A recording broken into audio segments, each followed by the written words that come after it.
تو انسان کو کتنی زینت اختیار کرنی پڑتی ہے, کتنا اپنے آپ کو مینٹین رکھنے کے لیے کتنی محنت کرنی پڑتی ہے. اس کو سروس ٹیوننگ کی ضرورت ہے, جانوروں کو ضرورت نہیں. اس کو مہذب رہنے کے لیے, انسان کا بچہ رہنے کے لیے بہت کچھ کرنا پڑتا ہے, جانوروں کو نہیں کرنا پڑتا, کیونکہ وہ حیوان ہیں. ان کو کیا تہذیب سے ان کا کیا تعلق, ان کا تہذیب سے کیا تعلق. تو یہ صرف لباس. اچھا خوراک دیکھ لو, جانور کچے گوشت کھاتے ہیں, انسان کھا سکتا ہے بھائی؟ جانور گٹر کے پانی پی رہے ہوتے ہیں, انسان پی سکتا ہے؟ بولتے کیوں نہیں پیے گا. انسان نہیں پی سکتا, بیمار ہو جائے گا. آپ کہہ سکتے ہیں عادت خراب ہو گئی ہے, نہیں بھائی, شروع سے ہی ایسا ہی ہے, شروع سے ہی ایسا ہی ہے. یہ گند بلا انسان نہیں ہضم کر پاتا. جانوروں میں جو گوشت خور ہیں وہ حلال اور حرام کا فرق نہیں کرتے, وہ سب کچھ کھا جاتے ہیں جو گوشت خور ہیں. انسان بھی گوشت کھاتا ہے. انسان کی طبیعت ہر گوشت کی طرف مائل نہیں ہوتی. یہ جو چائنا والے کھا رہے ہیں نا, ان کی تو ہسٹری ہے کہ جنگوں میں قحط زدہ ہو گئے تھے, کچھ کھانے کو نہیں مل رہا تھا, مرنے لگے تھے, پھر انہوں نے جو بلی آ گئی تو بلی کھا لی, کتے آ گئے تو پھر یہاں سے ان کو عادت پڑی ہے. ورنہ نارملی غیر مسلم بھی دنیا میں کتے بلی نہیں کھاتے, ان کی نہیں دل مائل ہوتا. انسان ہے نا, وہ کیسے گندگی کو کیسے کھائے گا بھائی؟ وہ کہ کیوں کھاؤں میں؟ تو اب مسئلہ یہ ہے جو بات سمجھنے کی ہے.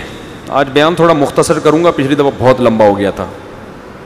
اب جو سمجھنے کی بات ہے وہ یہ ہے کہ بھائی تہذیب کا تعلق صرف کپڑوں سے, کھانے سے, دانت صاف کرنے سے, صفائی سے ہے, یا اس کے علاوہ بھی چیزیں ہیں؟ بھائی اس کے علاوہ بھی چیزیں ہیں. اعمال میں بھی تہذیب پیدا کرنے کی ضرورت ہے. یہ تہذیب اعمال میں جو پیدا ہوگی یہ اسلام کے علاوہ دنیا میں کوئی بھی نہیں بتاتا. غیر مسلم صرف اتنی تہذیب آپ کو بتائے گا جس سے ان کا نظام چلتا رہے, لوٹ مار نہ مچے. وہ کہتے ہیں چوری غلط ہے. چوری کو انہوں نے حرام کیوں قرار دیا ہے؟ بھائی پورا ملک کا نظام خراب ہو جائے گا, مسئلہ خراب ہو جائے گا. جبکہ اسلام میں چوری کیوں حرام ہے؟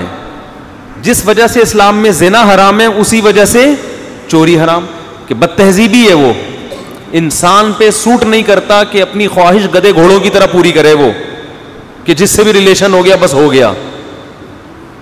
بلکہ وہ پیر بنا کے رہتا ہے, وہ جوڑے بنا کے رہتا ہے, اس کا خاندان ہوتا ہے. فجعلہ نسبا وصہرا, نسب والا اور سسرال والا. یہ مہذب ہے.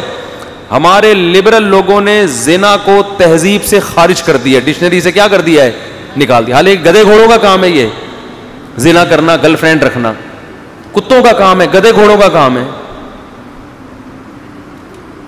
سمجھ رہے کہ نہیں سمجھ رہے؟ تو اسی طرح انسان کی ترقی اس میں ہوگی کہ جتنا مہذب بنتا چلا جائے گا, جتنا مہذب اللہ کی نظر میں, اتنا ہی وہ انسانیت کے قریب ہوتا چلا جائے گا. بس یہی مذہب کی دعوت ہے.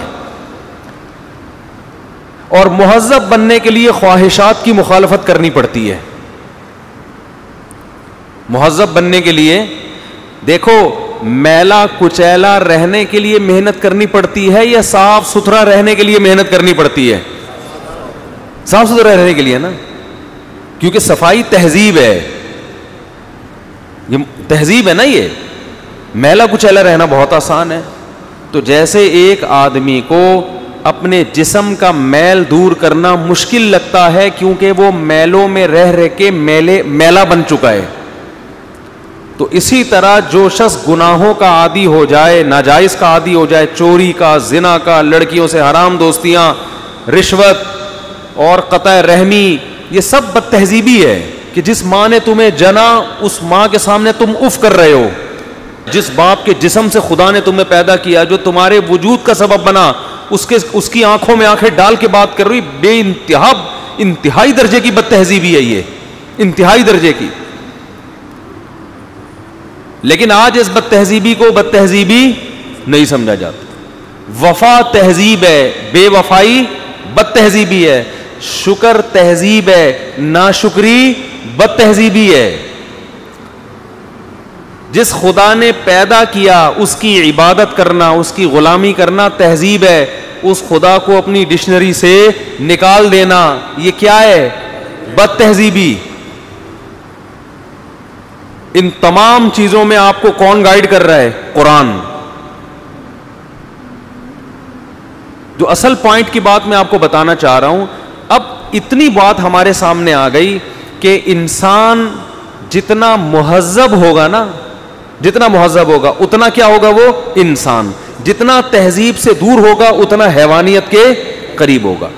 تہذیب کی اب اس سے پتہ چلتا ہے کہ جو بھی انسان ہے, چاہے وہ سائنسدان ہو, چاہے وہ امریکہ کا صدر ہو, چاہے وہ فرانس کا صدر ہو, وہ انسان پہلے, باقی سب کچھ بعد میں ہے نا. تو اس کو سب سے پہلے ضرورت اس کی ہے کہ وہ کیا بنے؟ مہذب. اور تہذیب کی ڈیفینیشن قرآن کے علاوہ دنیا کی کوئی کتاب بیان نہیں کرتی. باقی دنیا کی جو قومیں تہذیب کی ڈیفینیشن بیان کرتی ہیں صرف اپنے مفاد کو سامنے رکھ کر, انسانیت کو سامنے رکھ کر نہیں کرتی.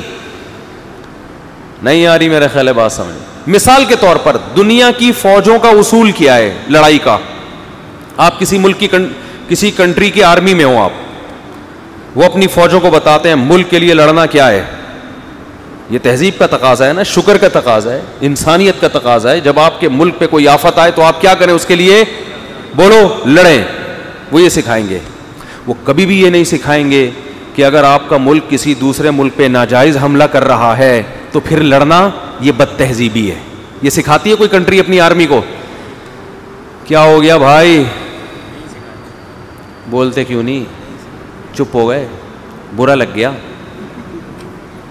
یہ کوئی کنٹری سکھائے گا؟ بھائی آپ کا کنٹری ایک دوسرے کنٹری پر غلط کر رہا ہے, اس کے ساتھ ناانصافی کر رہا ہے, بارڈر کو اللیگل کراس کر رہا ہے. آرمی کو یہ سکھایا جائے گا یہ تہذیب بد تہذیبی تمہارے ہیڈ ایک نہیں ہے, تم نے لڑنا ہے. یہاں انسان کہاں گیا بھائی؟ کیوں لڑنا ہے؟ کسی پہ ظلم کرنا جائز ہو گیا ہے بھائی؟ اور دنیا یہ کر رہی ہے. امریکہ جب افغانستان میں آیا اور افغانستان میں آنے کے بعد ساری دنیا کو لے آیا, 52 ملک آ گئے, کیونکہ طاقت میں تھے. اس پر بحث نہیں ہوئی ہے کہ یہ صحیح ہو رہا ہے یا غلط ہو رہا ہے, اس پر نہیں. دنیا ڈنڈے کی زبان مانتی ہے. وہ پاورفل تھا, نیٹو کی تمام افواج اس کے ساتھ تھیں, سب کیا کر رہے تھے؟ سلوٹ کر رہے تھے. آج کیا ہو گیا ہے بولو؟ افغانستان کی گورنمنٹ طالبان سے کیا کہہ رہی ہے؟ مذاکرات کرو. پہلے طالبان امریکہ سے کیا کہہ رہے تھے؟ بولو نا, مذاکرات کرو. وہ کر نہیں رہے تھے. تو دنیا جو ہے نا, جس کی لاٹھی اس کی بھینس والا سسٹم چل رہا ہے دنیا میں.